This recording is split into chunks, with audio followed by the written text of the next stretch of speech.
Hey everybody, welcome back to my channel. If you don't know me, my name is Mia and I'm a professional pastry chef and I love making videos to give you tips on how to pursue a similar career path.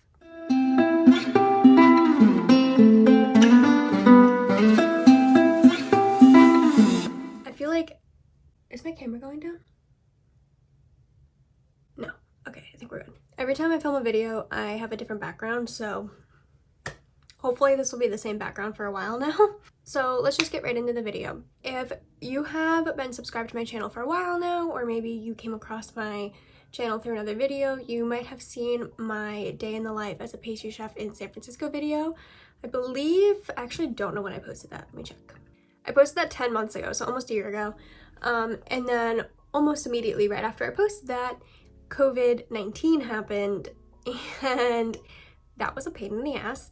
So basically, let me pull my notes back up. Okay, so basically I posted that video and it didn't really gain traction for a little bit. And then as soon as it started blowing up and I started getting quite a bit of views and comments of people being actually interested and wanting to watch my channel, COVID had happened and I wasn't at work anymore and I didn't really know what to film, so I only filmed, I think, 3 videos during that time period.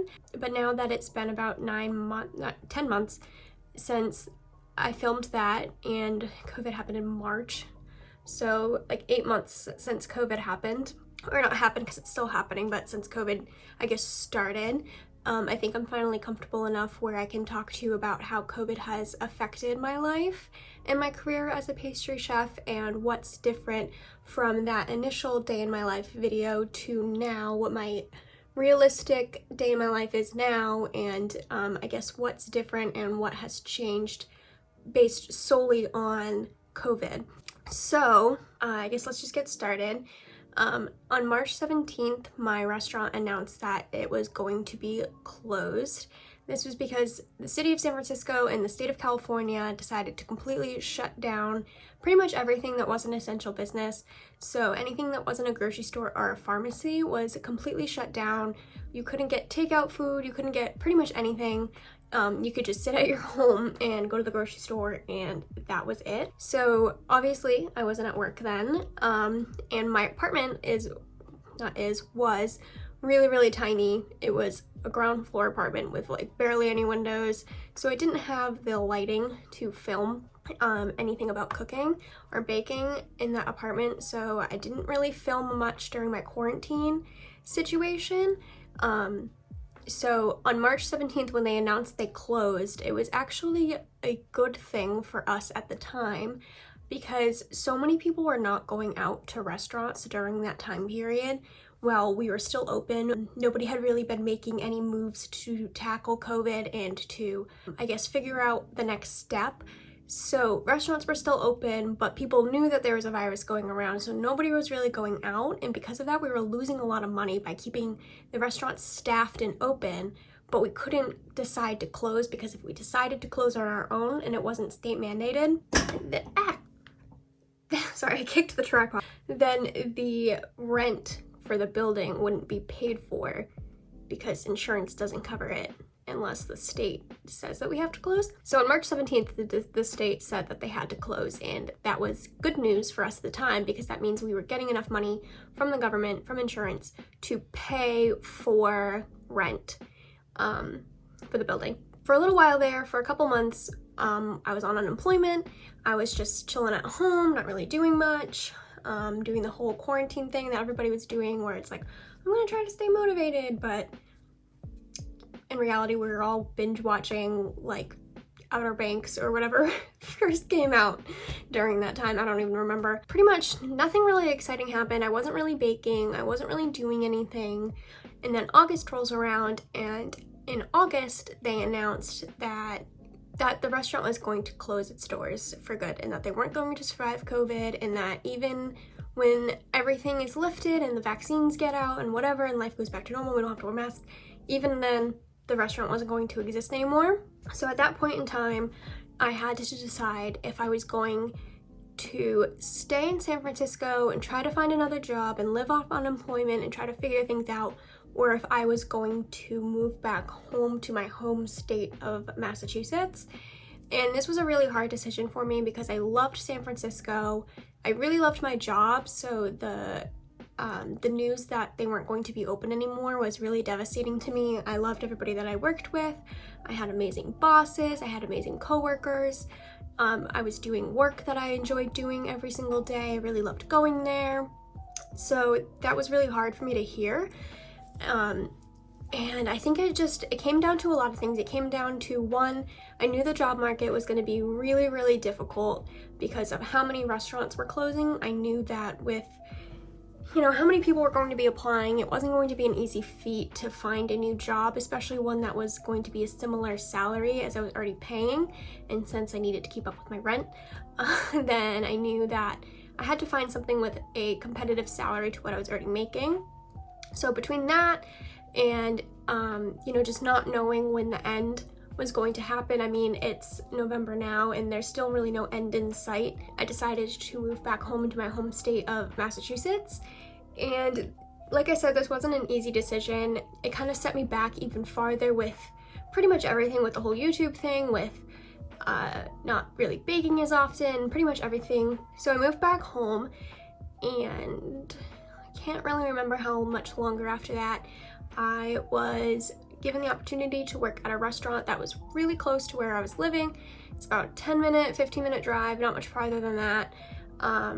So I started there as their pastry chef, and it just wasn't the place for me, wasn't the position for me. I was really passionate about fine dining, and this was more of like a family restaurant. I decided to keep job hunting and to keep my horizons open. I don't really know.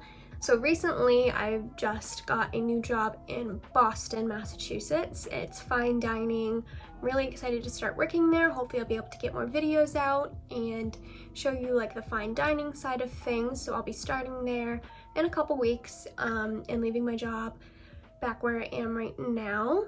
So I'm pretty excited to be able to start filming videos again and start showing you more of what my life is actually like, instead of just sitting at home and doing nothing. So I guess realistically, the pandemic pretty much affected my life by, I was going to work every single day, pretty consistently. I didn't really have an end in sight for me living in San Francisco. I kind of thought it was going to be a few years and that I would work my way up in the industry in that city.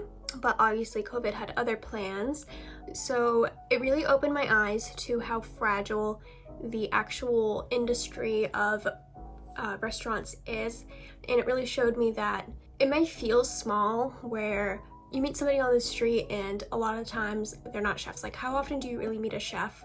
Really not that often. But if you think about how many people are chefs, how many restaurants there are out in the world, and how many people you might walk by day to day that are chefs and now are looking for jobs, it really opens your eyes to a larger perspective. And when you can, really see how many people were affected by the pandemic, and I was able to make a decision based off of that, thinking to myself, I'm one person in this sea of thousands of people who will be needing jobs and needing to find work after this pandemic, and how many restaurants are closing.